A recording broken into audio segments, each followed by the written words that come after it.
Angels never know the joy that is mine, for the blood has never washed the sins away.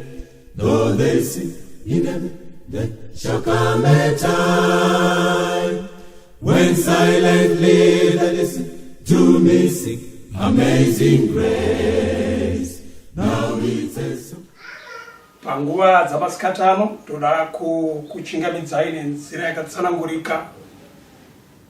Tingava tiri kwatiri munzvimbo dzakasiyana siyana. Regai timbotenda Mwari nemhaka yekuti ndiye atotipa upenyu hwekuti tisvike panguva dzino timbonzwawo zvimwe zvingatibatsira kuti tiponeseke. Asi tisati tapinda mukati menyaya yedu, tisati tapinda muchidzidzo, regai tive nemukana wekumbonamata kuna Mwari kuti vatitungamirire patichadzidza. Ngatitsinzinei tinamate.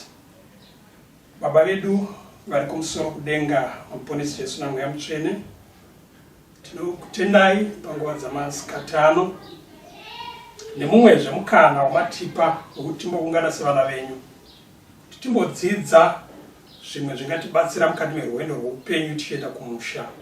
Nekuti takaungana kudai tinodawo kuponeswa Mwari. Chibatsiraiwo mwana umwe wedu, kundibatsirawo mukududzirwa kweshoko iri. Tinoshuva kubva pano takomborerwa sababavhu, tinoshuva kubva pano taponeswa. Ndo munamato wedu naJesu nokusingaperi. Amen. Alright, tinotenda panguva dzamasikatano. Regai tipinde mukati meBhaibheri. Ndo textbook redu ratinenge tichishandisa, saka ndo matinenge tichidzura mavhesi imomo. Tinzwa kuti Mwari vanotaura kuti kudini kwatiri, saka vhesi yandinotora iri yakadaidwa setheme verse pachidzidzo chanhasi tinoiwana pana Luke chapter 9 verse 62. Ndo ichange iri our main verse pachidzidzo chedu chezuva ranhasi. Tichazotora mamwe from mabhuku akasiyana siyana mukati meshoko raMwari nemamwe ezvimwe zvatichazotaura tichienda mberi.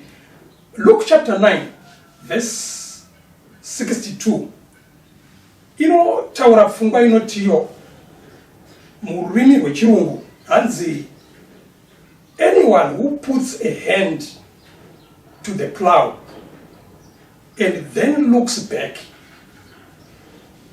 is not fit for the kingdom of God. Hanzi munhu anoisa ruoko rwake pagejo ombotarisa kumashure, hanzi munhu iyeye haana kufanirwa noumambo hwaMwari. Ndomba ndinofunga kuti muri kunzwisawo zviri kutaura vhesi, asi tichada kuti timbotarisa kuti ingava inoreveiwo kwatiri isu vari kurarama mukati mezuva ranhasi. Anyone who puts a hand to the plow and then looks back is not fit for the kingdom of God.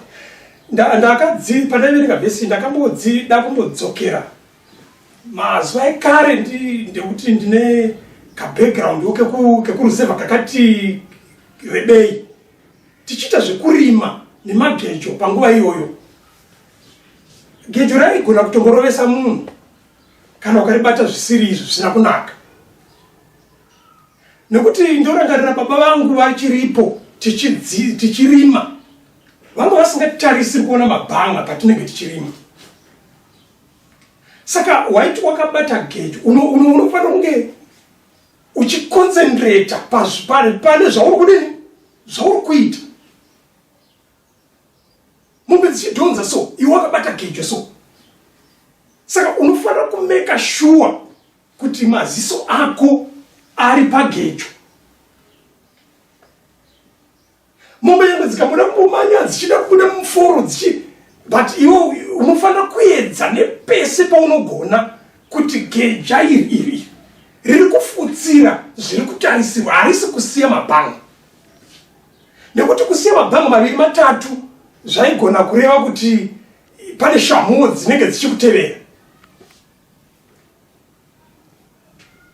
Mashoko aya anotaura pavhesi iyi ndofarira murume anonzi Jesu asiyana nevamwe varume nevarume pane rino pasi vazhinji vanoti kana akambotaura chinhu anozoti awanga uri musere naye chitamba hangu apa Jesu arikuto Jesu haararami mararamiro iwayo anoti chaataura anotoreresa. Saka pari kuti munhu anoti akaisa ruoko rwake pagejo akambotarisa kumashure haana kufanirwa noumambo hwedenga, ndo zvaari kutoreva ende ari kutoreresa, ari kutoreresa. Mukaenda kune bhora chaipo unoziva kuti aplayer nhingi haasi fiti mazuva ano kuti adini kuti atambe. Havasi watangana Jesu ari kutotiudza panapa kuti anoisa ruoko pagejo akatarisa kumashure haasi fiti iye. Saka havasi vebhora vanenge vatangana nazvo kuti aplayer nhingi haasi fiti mazuva ano kuti atambe bhora. Nyangwe mota chaidzo unotonzwa kuti amota iyi not worth, haina kukodzera kunge iri pai iri murodhi. Havasi watanga nazvo ivavo. Jesu panapa ari kutotiye anyone who puts a hand on the plow and looks back, he or she is not fit for the kingdom of God.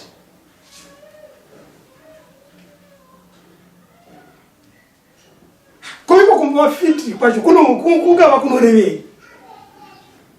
Ndimwe yemubvunzo ingavodero iri matiri kudzidza kawo.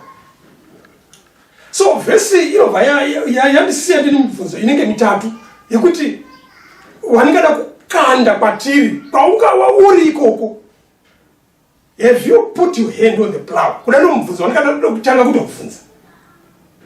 Pamwe ungatadza kundipindura pano asi uri ikoko uri kuzama kupindura mubvunzo. Have you put your hand on the plow? Wati waisa here ruoko rwako pagejo racho? Panguta chirazotarisa kuti gejo racho tiri kutaura pamusoro pei. Umwe mubvunzo ungangodero uri kutobudazve kwandiri pavhesi ndokutiwo if so kana wakaisa ruoko rwako pagejo racho, are you not looking back?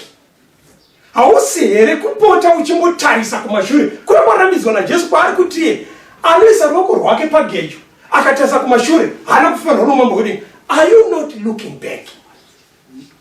Muupenyu hwako hwechikristu hapana here pamwe pauri kutarisa kumashure paramidzwa nani naJesu? Mubvunzo namba 3 waningada zvekusiyira ndokutiwo are you fit for the kingdom of God? Wakakodzera here kupinda muumambo hwaMwari? Are you fit? Moza mibvunzo iyi inogona kuti remei seuyo wokupedzisira uyu unogona kuti remei kuti nditi nhingi you are not fit, but mubvunzo inoda kuti umwe naumwe wedu kwatiri ikoko tizame kuipindura as individuals. Are you fit for the kingdom of God?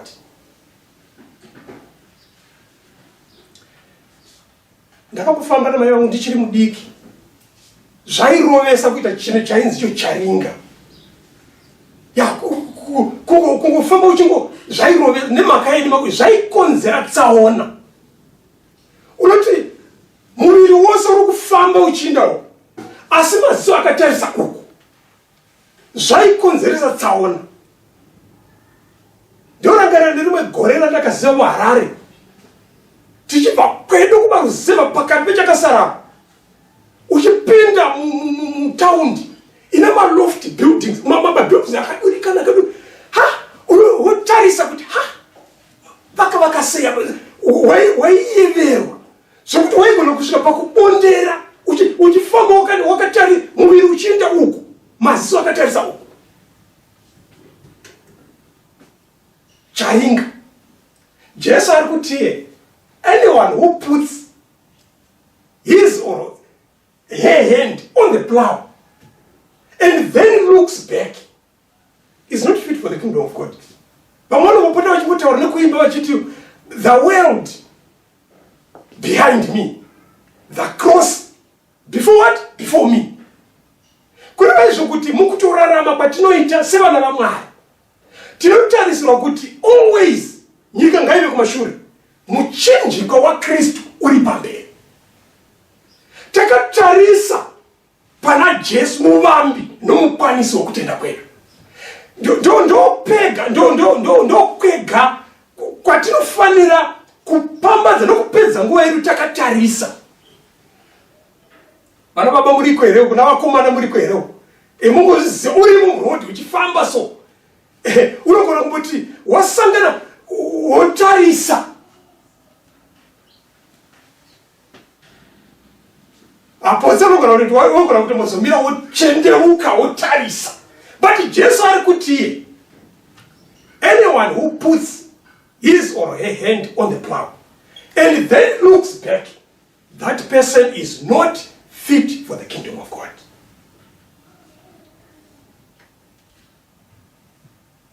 You're looking back, ingava inorevei. Ndofunga kana tikamanyira kubhuku raGenesis chapter 19. Chapter 19 yaGenesis inotaura pamusoro pekuparadzwa kweguta reSodom. Makanga muna Lot nemhuri yake, kureva kusanganisira mudzimai wake nevana vake.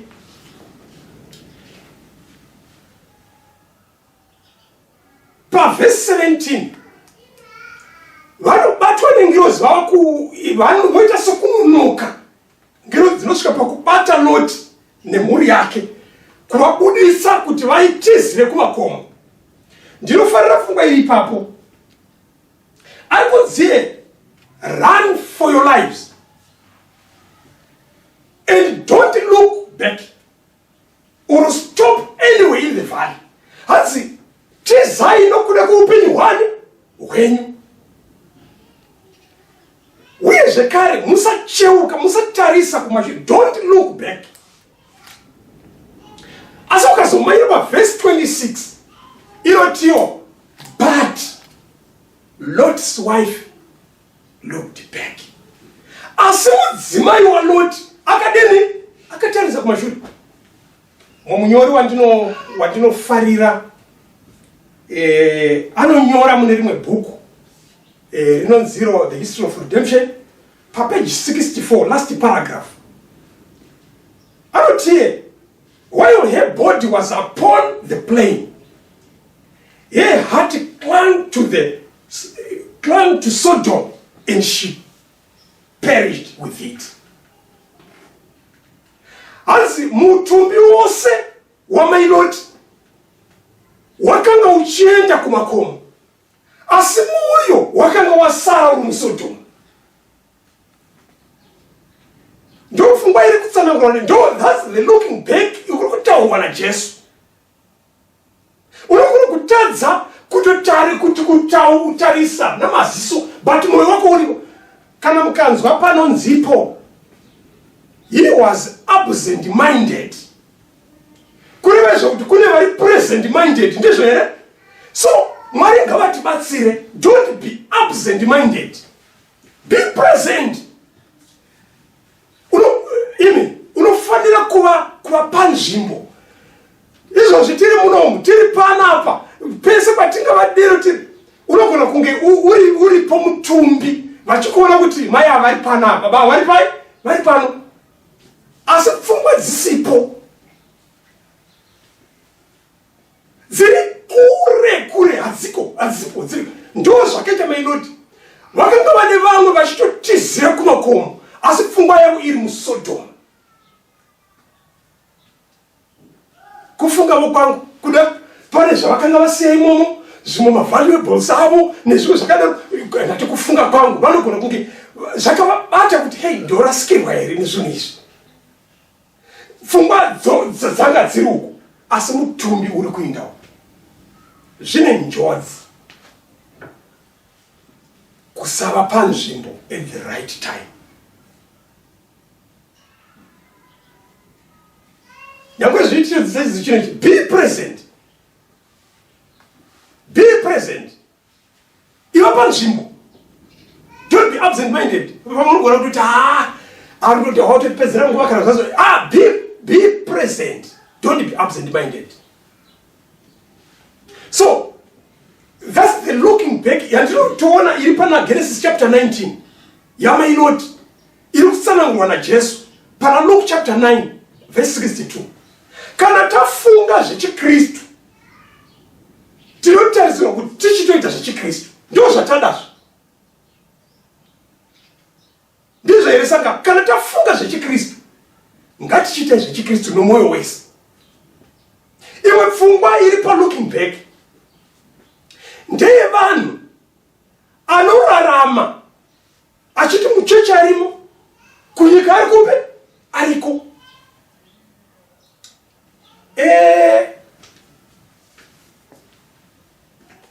Vana vaMwari hakuna achaponeswa nelaki kungoti ndaita laki ndatopinda, kana kuti wasara kudenga nemunyama.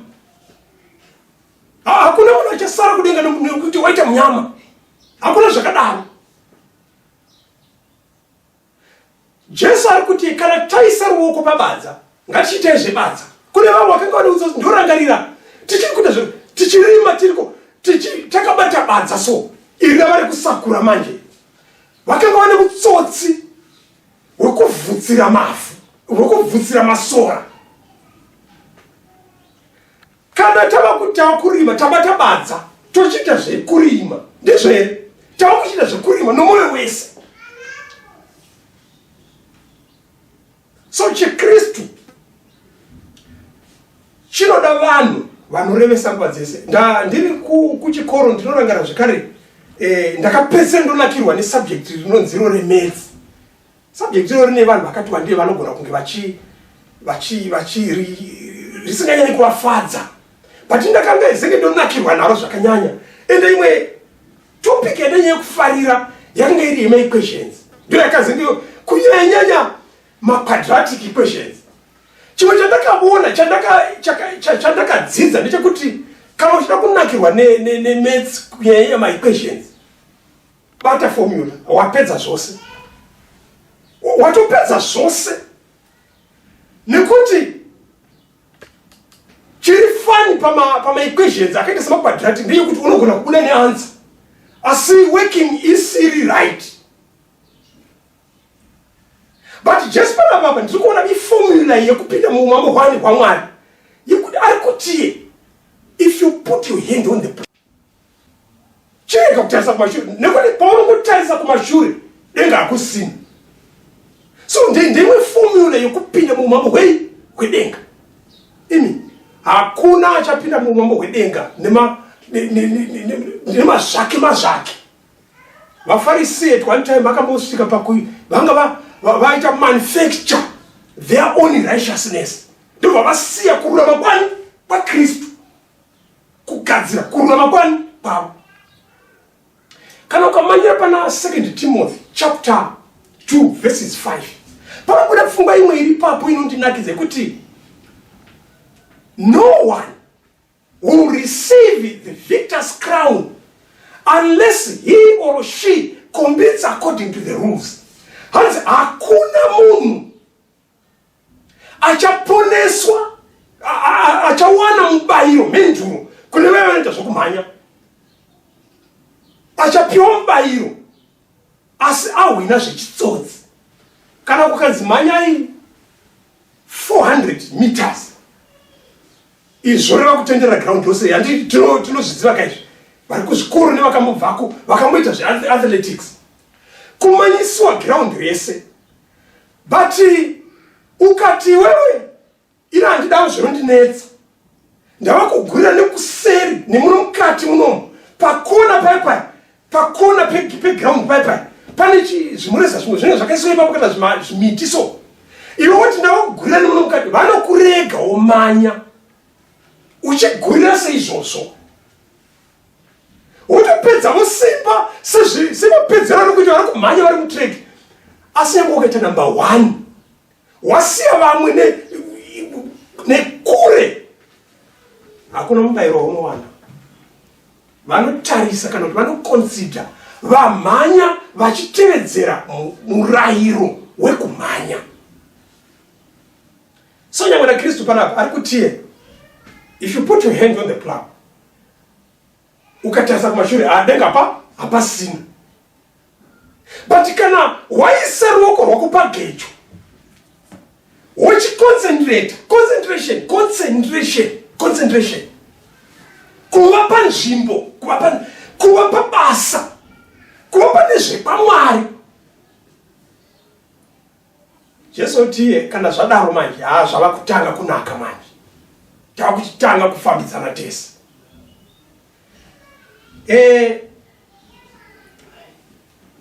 Kana tikamhanyira muBhaibheri zvekare pana Matthew chapter 14 verses 28 to 30. Pane nyaya iri papa. Vadzidzi vari muchikepe. Basi Jesu ambosara vachinamata. Ndo vazotevera, ndo musowe wavakafamba pamusoro pei? Pamusoro pemvura. Ndo kubva vadzidzi vombofunga kuti hai dzakaradziwa. Ndo bva Jesu asati ayo, don't be afraid. Ndini. Zvikanzina Peter.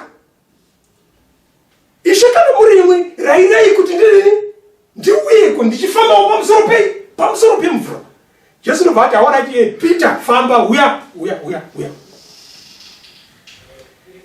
Peter zvinonzi anobuda mongoziva chinhu chausati wajaira kubuda uchiziva kuti kundaombotsika pamusoro pemvura uchibuda mubhoti unogona kutsika wakateramira wakadzikamira nekuti you are not sure zvinhu zvitsva kwauri izvi. Asi Jesu ari kutotiye famba uye. Peter anobudisa makumbo mubhoti anotanga kufamba achifamba achienda kunani?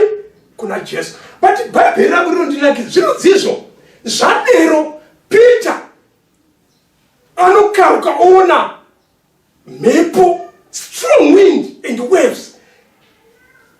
Pandaiverenga vhesi ndakabva ndambozvibvunza kuti kuJesu angaendepi Peter zvaangaongoona mafungu asi ndinofunga kuti Jesu akanga aripo. Asi dambudziko rakaitika nderekuti iye Peter ndiye akabvisa maziso ake pana Jesu. Ndobva ona zvisiri izvo.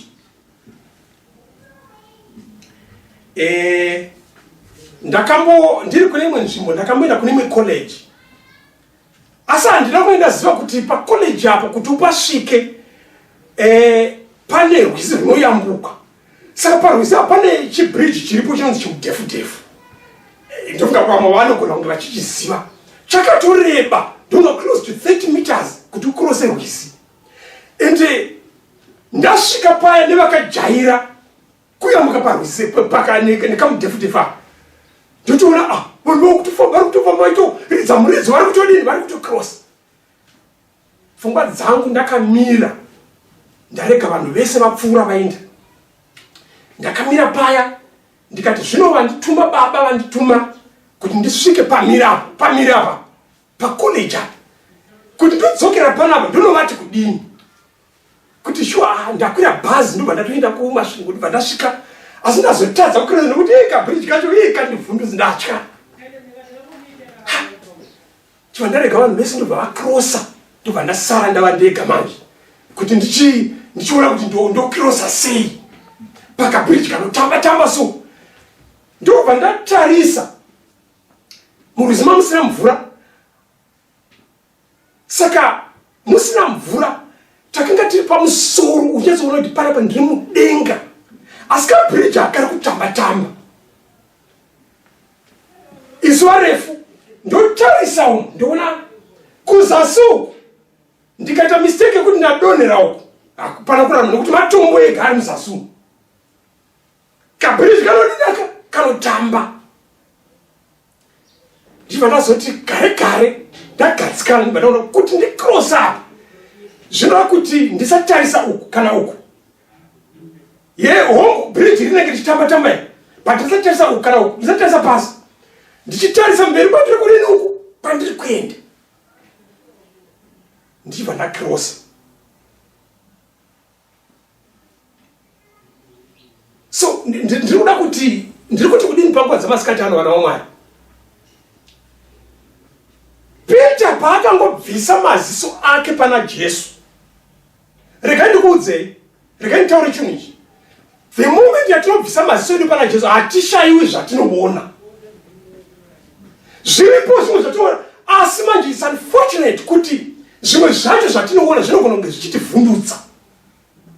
Zvekuti zvinogona kutisiya tava kutya uye tava kudhauta Mwari. Totoonesa kuti mukomana uyu asi kuti anogona kungotirasisa. But regai ndikuudzei, Jesu Mwari watinonamata harasisi vanhu. Nguva zhinji tisi totomurasisa. So Jesu ari kutsvaka vanhu vanoramba vakatarisa paari. Regai timanyire pamberi apo pari kunzipo. Kana tikamanyira pana Mapisarema chapter 23 verses 1 tichidzika, muchaona kuti mufungwa ipapo Jehovha ndiye mufudzi wangu, hapana chanditoshayiwa, anonditungamirira mumvura inozorora nezvimwe zvakadai nezvimwe zvakadaro.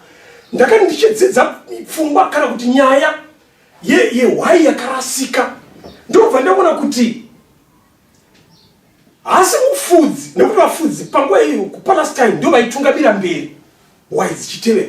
Asi mufudzi akaenda mberi ndobva anzvenga whai ndobva yarasika. Handizvo zvakaitika. Whai ndo yakarasika. Regai nditi nini? The sheep lost itself by foolishly running from one patch of herbage to another, resulting in it failing to keep the shepherd inside. Why ndo yakachoza kumbosara ichichaka as if mufudzi asi kukwanisa kudzitsvakira chikafu chiri enough, ndobva isara ichichaka ndobva yaita lost sight of the shepherd nedzimwe whai ndobva yarasika. So panguva dzemasikatano chandingotaura vana vaMwari ndechekuti icho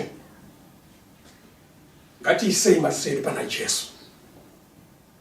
Ngatirambei takatarisa pana Jesu nguva dzose mukati merwendo rweupenyu. Nekuti tikaramba takatarisa pana Jesu mukati merwendo rweupenyu, hakuna kana chimwe chinovhundutsa, chinogona kutivhundutsa zvokuti tinogona kusiya Kristu, tinogona kusiya Mwari kana kubva pana Mwari. Asi tinonzwisisa kuti isi tiri vakundi kubudikidza naJesu Kristu kana taramba takatarisa, takata fix our eyes on Jesus.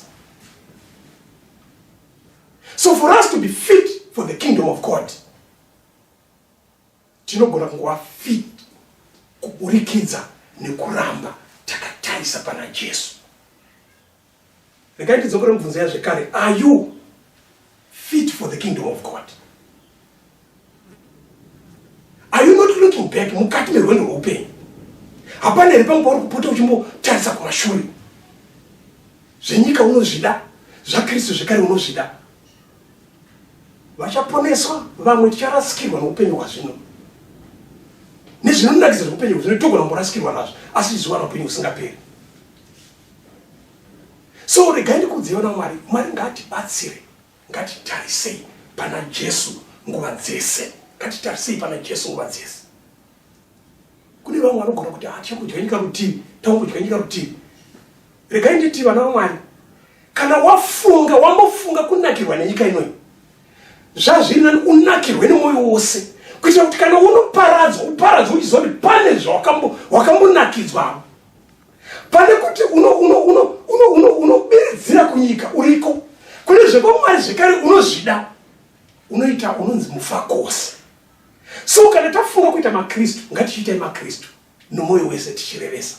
Let us focus, put all our focus pana Jesu. Pakupedzisira vaKorose chapter 3 verses 1 to 3. Pane pfungwa dzinobuda ipapo inotiyo, we should always set our minds on things above, not on earthly things. Ngatisapedza nguva yedu tichitarisa nokudzingirana nezvepane rino pasi zvichapfuura, asi ngatitarisei pana Jesu muvambi nomukwanisi wokutenda kwedu. Varipo here panguva dzamasikatano vangadaro vachitiwo, Mwari achindibatsira, ini ndaisa ruoko pagecho, the gospel plan. Asi ndinodawo nhasi kutangisa kuisa ruoko rwangu mukati mebasa iri.